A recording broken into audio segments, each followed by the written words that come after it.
High above the buzz of their communities, nearly 200 students and teachers arrive at the Building Bridges Youth Human Relations Camp. They come in different buses from different schools and neighborhoods and represent a wide assortment of racial, socioeconomic, religious, and cultural backgrounds. Over the next 36 hours, they will learn more about themselves and each other than they can ever imagine. They will leave here changed, with new friends and a refreshed view of how much they have in common.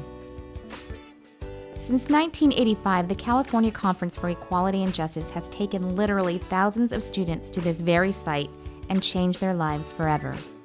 This is how they do it. So many of the campers come with so much baggage and so much pain and so much, so much tragedy. I found out my dad was addicted to cocaine. That really hit me. I'm also here this weekend because I need to cope with the fact that I just lost a really close friend yesterday to suicide. I think what really impacted me was the amount of honesty shared within 4 hours or so of arriving to camp. This camp provides a place where young people can reflect upon who they are, not just racially, but as a person, but really a lot of, especially young people, identify so strongly through race and through racial identity. And so much of the conflict that we experience on a day-to-day basis is through race or based on race, that it gives a really, really incredible space to explore that and to challenge that. It's a huge step for each and every one of you folks to come up here and spend a weekend with us.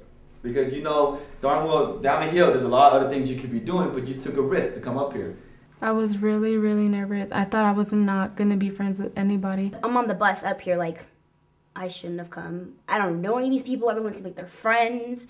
Like, I was so scared and lonely. Like, I had no idea what I was getting myself into. I thought it was going to be like a waste of time because I was going to have crappy sleep and my homework wasn't going to get done. I didn't actually want to come. We have communication guidelines that we go over at the very beginning of camp so that students know the environment here is very different. It's very safe. Everybody's opinions, feelings, thoughts, and ideas are going to be heard, and they're not going to be judged or made fun of. And that is a very unique environment. You can't find that even at home, in a classroom. It's very unique.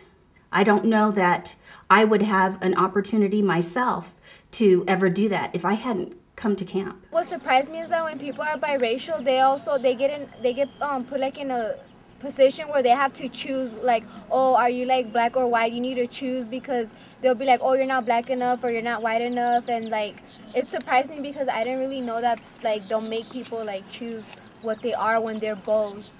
Think of a time when you were called something that made you feel excluded, unloved. It could be a feeling, it can be a word, a sentence, a phrase. Just think about it. Something that just tore you up inside, like literally broke your heart. Speak Out is where we divide all of our racial categories. Each group has 1 minute to say, my name is, and I never want to be called a term. My name is Ryan, I don't ever want to be called a redneck, dumbass cracker. Hi, and I don't want to be called a rice picker. My name is Carla, and I don't want to hear immigrant. Sticks and stones may not break my bones, but words can really hurt me. That's a little bit different from what you were taught growing up. These are the words that you were holding on. These are the names that you were called. It is time to let it go. And as the flames engulf the paper, know that it's gone. There's a lot of resiliency in these young people and a lot of kindness that I think sometimes they don't get credit for, and they're really aching to be heard. I have seen that this does elicit positive change within such a large segment of society that, anybody listening, keep it going. Do what you can to get some funding, because this can and does change lives for the better. On our campus, since the camps have been reduced, I've noticed an insane increase in violence. Before, students would talk about arriving at PAL and leaving their stuff behind, and I think camp had a lot to do with that. It caused a spider web in the middle that symbolized our unity and how everybody was connected to each other. I really don't want to leave. I thought I was alone, and I'm not, and I'm really happy that I can share that with other campers. If you feel like you don't belong anywhere, you do. You can belong here. The most important thing that this camp taught me was no race, no color, no shape, no form can tell you who your friend is. Your heart tells you who your friend is.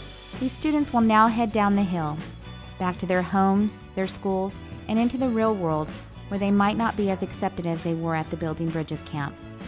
But they have learned that they have the power to not only change the way they view others, but the way others view them. They now know they have much to offer society and that you cannot judge a person by how they look on the outside. We must treat everyone with the same respect that we would want in return. They are changed for good and forever.